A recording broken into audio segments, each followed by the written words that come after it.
გამკაცრებულიდან შერბილებულ პოლიტიკამდე, რატომ აგრძელებს ეროვნული ბანკი ფრთხილი ექსპანსიური პოლიტიკის გატარებას და რატომ გააუარესა ეკონომიკის ვარდნის პროგნოზი? რამდენად მომზადებული ხდება საფინანსო სექტორი პანდემიის შესაძლო მეორე ტალღას?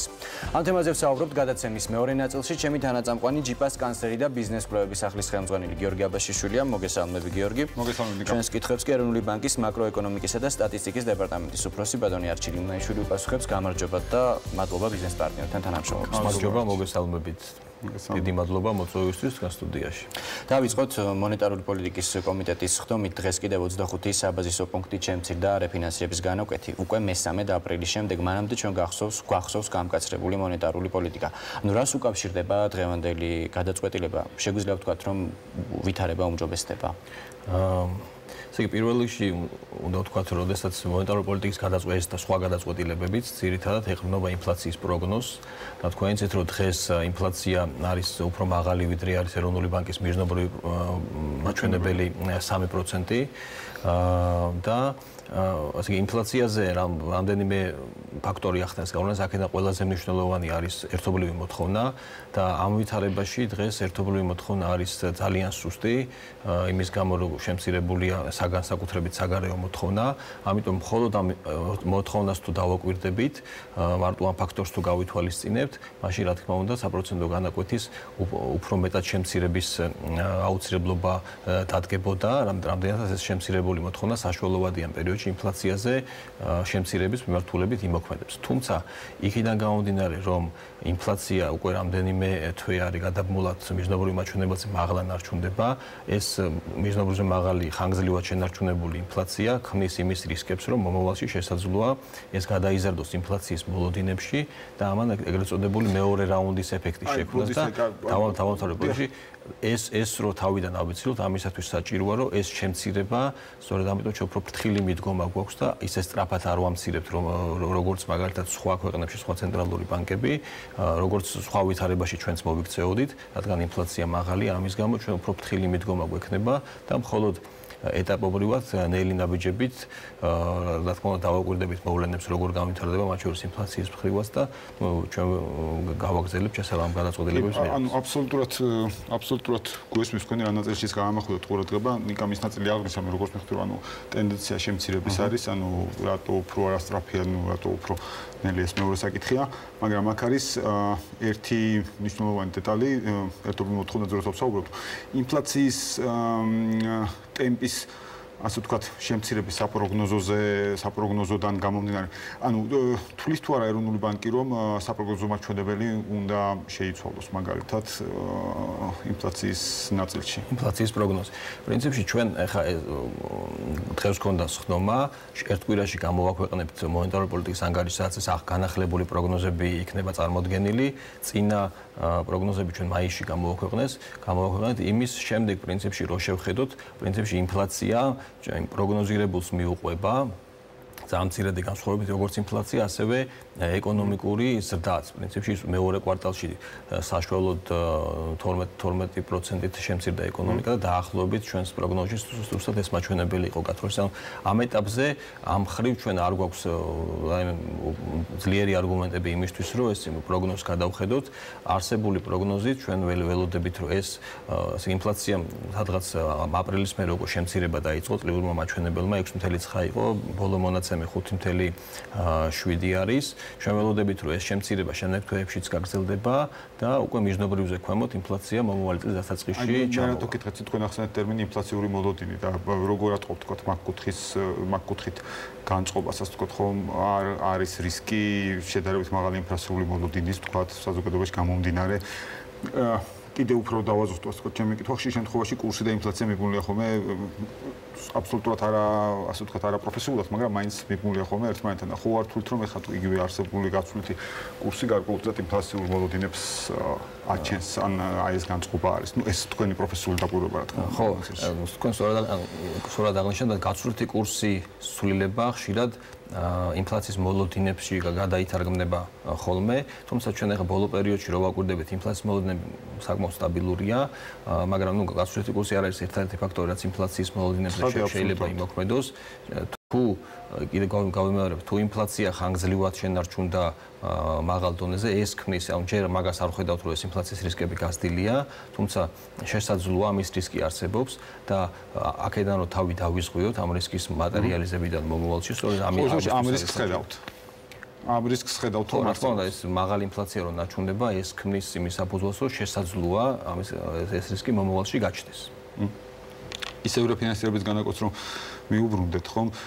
აი დაახლოებითი ტენდენცია რო თქვა, რამდენადაც გააქვთ თქვა ეს ინფორმაცია, ძალიან ბევრი ადამიანს აქვს, ძალიან ბევრი ადამიანი ამ მოლოდინით არის ასე ვთქვათ, შეპროფილი ამ მოლოდინზე ფიქრობს თქვა, რომ აი როგორ იქნება რეფინანსირების განაკვეთი გამომდინარე იქიდან, რომ ეროვნული ბანკის პოლიტიკა, რომელიც ლარიზაციას ისახავდა მიზნად, ანუ სესხები ლარში წაახალიცა, შესაბამისად ადამიანებმა აიღეს სესხები, რომელიც რეფინანსირების განაკვეთზე იყო მიბული. დაახლოებით ამ კუთხით აი სტატისტიკური ნაწილი თუ გაქვთ თქვა, აი როგორ ხდება თქვა, აი ეს რუდი როგორი გვაქვს. სხვა შორის საქართველოს ეროვნული ბანკი არის ერთ-ერთი რამდენიმე ცენტრალური ბანკებისგან, რომელიც მონეტარული პოლიტიკის ანგარიში აქვეყნებს მონეტარული ფინანსირების განაკვეთის საპროგნოზო ტრაექტორიას.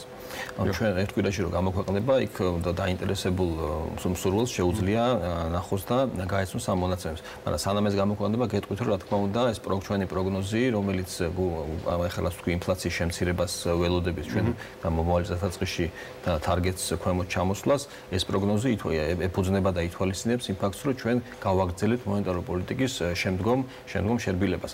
მაგრამ თქვენ ახსენეთ ეს რეფინანსირების სესხებზე მიმული სესხები და ამაზე ორი სიტყვით მინდა ვთქვა, რომ ეს სესხები როგორც წესი ძირითადად ეს არის გრძელვადიანი იპოთეკური სესხები და ვისაც გრძელვადიანი სესხი აქვს. მეც ჩემი ოჯახის ვართ მოხმარებელი, ასე ვთქვათ, ამ სესხის.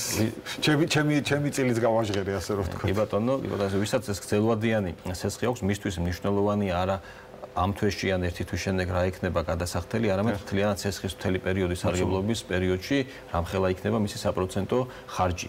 და როდესაც ცენტრალური ბანკი ამკაცრებს პოლიტიკას მაშინ, როცა ამის აუცილებლობა დგას და არბილებს, როცა დროულად მიიღება გადაწყვეტილებები, ეს იმას უზრუნველყოფს, რომ საშუალოდ საპროცენტო რეფინანსირების განაკვეთი არის ყველაზე დაბალი, მინიმალური. ანუ როდესაც ჩვენ ვხედავთ თუ ჩვენ რო ეხლა ზედმეტად სწრაფად შევამციროთ პოლიტიკის განაკვეთი, ამან შეიძლება მე დაგვაყენოს იმ რისკის წინაშე, რომ რაღაც პერიოდში მკვეთრად გაზდა მოგვიწვიოს. ანუ ეს რომ საბოლოო ჯამში რაც უარყოფითად აისახება საპროცენტო ხარჯი მთლიანად სესხით სარგებლობის განმავლობაში.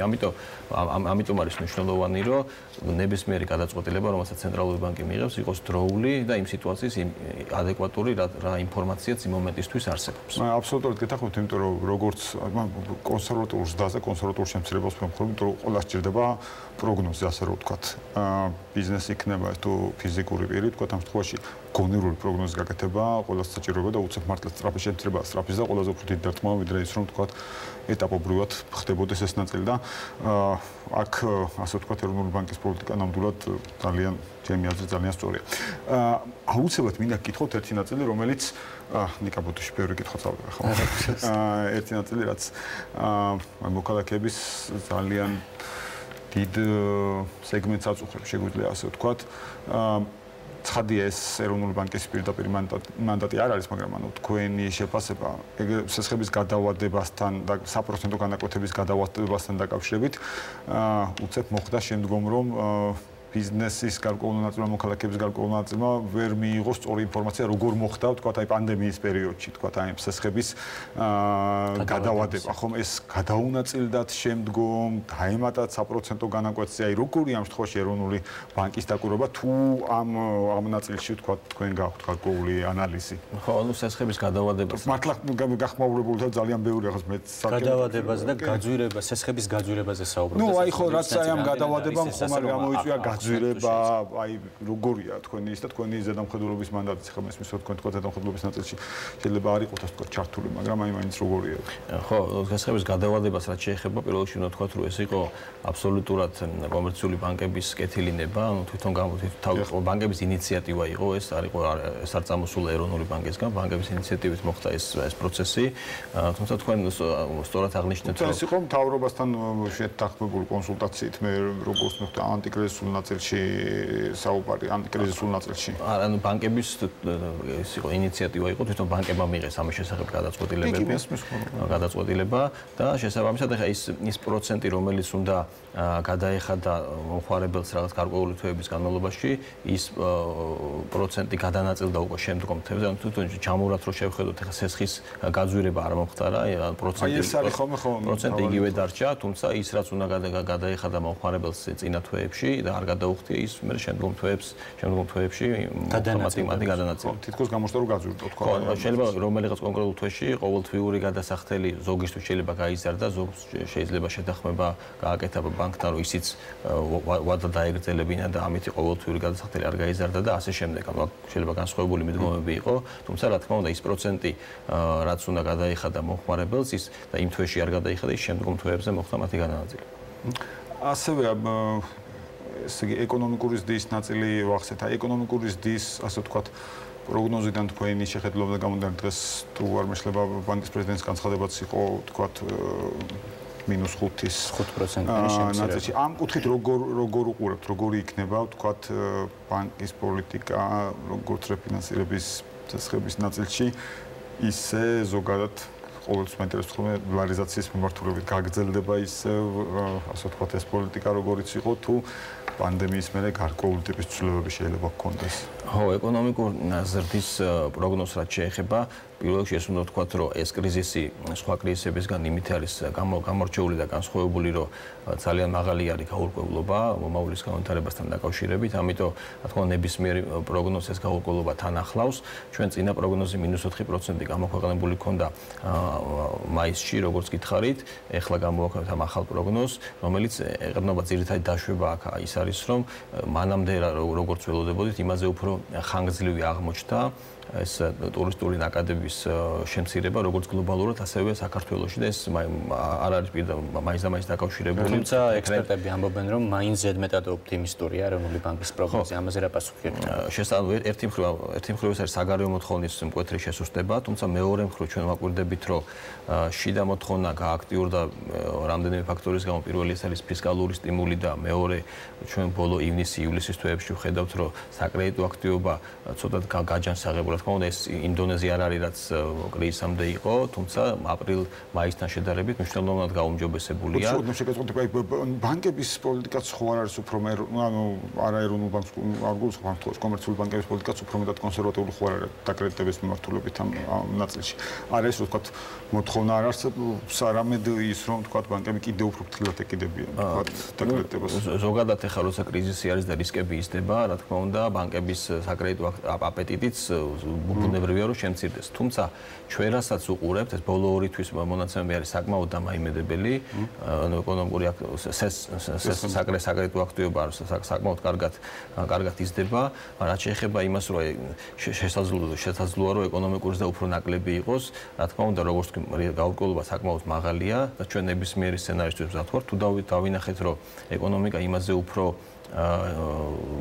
სწრაფად მცირდება ვიდრე ჩვენ პროგნოზში და მოთხოვნა კიდევ უფრო სუსტია, მაშინ რა თქმა უნდა მოგვიწევს რომ უფრო სწრაფად შევამციროთ საპროცენტო განაკვეთი და ასევე მეორე მხარის რისკებიც არის თუ დავინახეთ რომ ის ჩვენ პროგნოზზე უფრო ნაკლებად მცირდება ეკონომიკური ზრდა, მაშინ შესაძლოა ჩვენი საპროცენტო განაკვეთის რეაგირებაც უფრო ნელი იყოს შემცირების მიმართულებით. ანუ ნებისმიერ შემთხვევაში რა თქმა უნდა მაღალი არის გაურკვევლობა, მაგრამ როგორც არ უნდა განვითარდეს ეკონომიკური ზრდის მხრივ ვითარება, ჩვენ ნებისმიერ შემთხვევაში მზად ვართ რომ ამას ადეკვატური პოლიტიკის რეაგირებით უპასუხოთ. თუ ხართ ამ პერიოდში დაკვირვებული აი კოვიდის და პირობითად პოსტ-კოვიდის, იმიტომ რომ პოსტ-კოვიდი ბოლომდე არ არის როდის რა არის. აი ამ პერიოდში იგივე სესხებზე მოთხოვნის ნაწილში, ანუ ეროვნულ ვალუტაზე არის ცვლილება რა, ასე ვთქვათ ვალუტაში სესხის აღების ნაწილში ვთქვათ ეროვნულ ვალუტაზე მოთხოვნაა გაზრდილი ვთქვათ დოლარზეა მოთხოვნა გაზრდილი ვთქვათ ევროზე ალბათ უფრო ნაკლებად უფრო შევაჯამოთ მოთხოვნა ყველაფერზე შემცირებულია მაგრამ აი ის რაც ახსენეთ რომ აი ორი თვის პერიოდში დამაიმედებლობა აი ეს დამაიმედებლობა რომ ვალუტაში გამოიხატება ეს ეროვნულ შევხედოთ სესხებს თუ შევხედოთ პრინციპში არის ლარშიც და უცხოურ დოლარშიც თუმცა კიდევ უფრო დამაიმედებელი რაც შემეძლია კითხეთ არის ის რომ განსაკუთრებით ამ თვე ივნისშიც და ივლისშიც დეპოზიტების მხარესაც, ანუ ლარის დეპოზიტების და არის საკმაოდ მაღალი.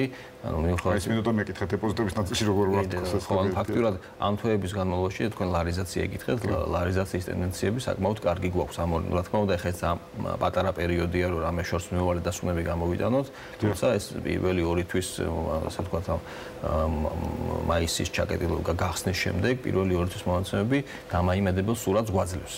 ყოველ შემთხვევაში მგონია, ჩემი ეს ძალიან ზედაპირული დაკვირვებით, ლარისადმი ნდობა, ასე ვთქვათ, მზარდია. შეიძლება ასე იყოს. ამ ბოლო 2 თვის მონაცემებს თუ დავეყრდნობით, კი ეს სურათი ჩანს. ხო, აქ თავარია, ასე ვთქვათ, ინფლაციურმა ნაწილმა არ შეგუშალოს განსაკუთრებით ხელი ჩემი აზრით.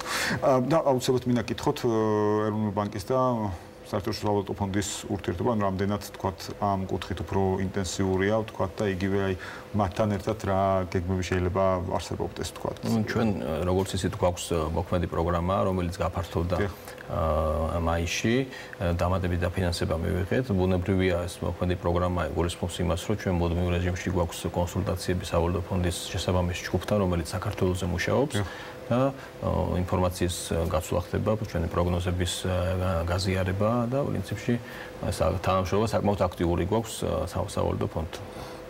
და ასევე აუცილებლად მინდა გკითხოთ, ცალკე ასე ვთქვათ, თქვენი და თავრობის კოორდინირებული მუშაობის ნაწილი, რამდენად ასე ვთქვათ, კოორდინირებულად მიმდინარეობს მუშაობა, იმიტომ რომ ხა იგივე როცა ეკონომიკურ ზრდაზე ვსაუბრობთ, ზოგადად როცა ლარიზაციაზე ვსაუბრობთ, როცა ზოგადად ვთქვათ, მაკროეკონომიკურ ნაწილზე ვსაუბრობთ, ალბათ თქვათ თავრობასთან კოორდინირების გარეშე თითქოს ვერ წარმომიდგენია, ვთქვათ, და ეს რამდენად ასე ვთქვათ, თანხმდებით თუნდაც იმ -5-იც პირობითად რამდენად თანხმდებით, აი რამდენად ეს საერთო პოლიტიკის ნაწილია. კოორდინაციას რაც შეეხება ფისკალურ ცოტა ჩხუბი წყალებში ვამბობ, ჩხუბ დისკუსია უფრო კულტურული ენით რო ვთქვათ, ცხადია უნდა იყოს ეროვნულ ბანკსა და მთავრობას შორის, თუმცა ვთქვათ აი ეს რამდენად როცა ფისკალური და მონეტარული პოლიტიკის კოორდინაციას ვსაუბრობთ, აქ პირველ რიგში ყველაზე მთავარი რაც არის, ეს არის ინფორმაციის გაცვლა, რომ ანუ ის ინფორმაცია რაც ჩვენ გვაქვს და ის ინფორმაცია რაც ფინანსის სამინისტროში არის, რომ ამის გაცვლა მოხდეს, რომ ამის საფუძველზე,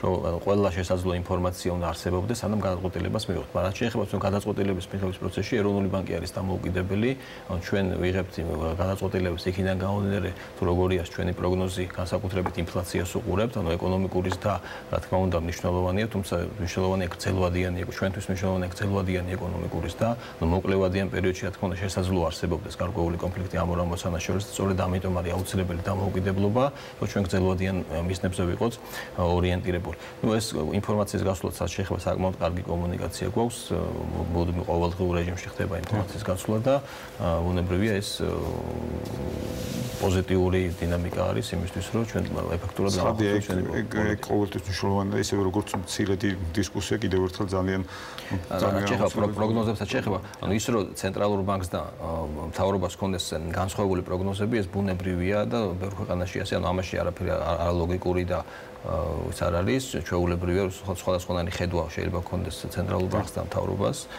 და თუმცა ჩვენ როცა გადაწყვეტილებას ვიღებთ, ბუნებრივია ვეყრდნობით ჩვენს ხედვას და ჩვენ პროგნოზებს. კიდევ ერთი მომენტ ბოლო კითხვა ვსებოთ მინდა ეს ვეკითხო, რომ მესმის რომ ყველა კომერციული ბანკი, ასე ვთქვათ, იტყვის, რომ კარგად არის, მდგრადია, პრობლემები არ აქვს. როგორია ეროვნული ბანკის შეფასება კომერციული ბანკების მიმართ კრიზისის და პოსტკრიზისულ პირობითად პოსტკრიზისულ პერიოდში, რამდენად მდგრადია საქართველოს საბანკო სისტემა, როგორია ბანკთა ბანკის დაკვირვება, ასე ვთქვათ. ამ მხრივ პირველ რიგში ის უნდა ვთქვათ, რომ სანამ ეს კრიზისი დაიწყებოდა, მანამდე საკმაოდ მნიშვნელოვანი ბევრი რეფორმა გატარდა. საკმარისი ბუფერები შეიქმნა, როგორც კაპიტალის ლიკვიდობის საბანკო სისტემაში, რამაც საშუალება მოგვცა, რომ ეს კრიზისი საფინანსო სისტემას მთლიანად უფრო იოლად გადაეტანა. და თქვენ იცით, რომ არის ეს ინფორმაციაც იყო დღეს გაჟღერებული, რომ ბანკებმა როგორც კი ეს კრიზისი დაიწყო, შექმნეს საკმაოდ მნიშვნელოვანი 1.2 მილიარდი ლარის ოდენობით შესაძლო დანაკარგების რეზერვი იმ შემთხვევისთვის, თუ ცეცხლები ვერ მოახერხებენ ამის გადახდას, ეს რომ არ დამატებით არ დააწვეს საბანკო სექტორის ფინანსურ მდგრადობას. ამის შემდეგაც კი მათი რეზერვები არის საკმაოდ სოლიდური, რაც იმას გვაფიქრებინებს, რომ თუნდაც ნებისმიერი განვითარების შემთხვევაში იქნება ეს მეორე ტალღა თუ სხვა სტრესული ვითარება, რაც შეიძლება იყოს, სისტემა არის. ავტომატურად ზრდის საბანკო სექტორის მიმართ, ასე ვთქვათ, მოსახლეობის ნდობას, ხო, ვთქვათ. ხო, პრინციპში ეს ნდობა იქიდანაც ჩანს, რომ დეპოზიტები ამ პერიოდში იზრდება და პრინციპში ამ საფუძველიც აქვს ამ ნდობას, იმიტომ რომ ჩვენ რასაც ვხედავთ, ეს როგორც კაპიტალის მიმართულებით, ისე ლიკვიდობის მხრივ ბუფერები არის სოლიდური და ნებისმიერ სხვა სტრესის შემთხვევაში სისტემა მზად არის, რომ ახალ სტრესს გაუძლოს. დიდი მადლობა საინტერესო საუბრისთვის. მადლობა. ასეთი იყო ბიზნეს პარტნიორი. დღეს ჩვენ ერთმანეთს შევხვდებით, ხვალ 18 საათსა და 30 წუთზე. გმადლობთ ყურადღებისთვის, ნახვამდის.